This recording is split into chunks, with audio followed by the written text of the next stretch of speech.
প্রিয় ভিউয়ার্স, আসসালামু আলাইকুম। আপনারা দেখতে পাচ্ছেন রাজশাহী নামুপাড়া রাসেল ভাইয়ের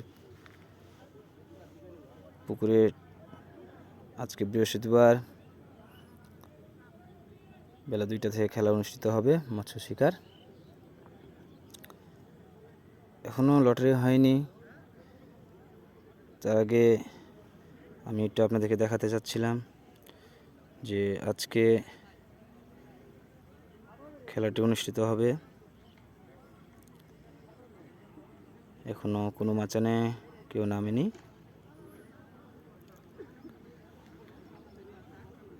আমাদের রাজশাহীতে এই রাসেল ভাইয়ের পুকুরে অনেক দূর দূরান্ত থেকে শিকারীরা আগত হয়েছে। অনেক বড় মাপের শিকারীরা আসছে, অনেক দক্ষ শিকারী। এখন এই পর্যন্ত। পরবর্তী ভিডিও সঙ্গে থাকুন। আসসালামু আলাইকুম।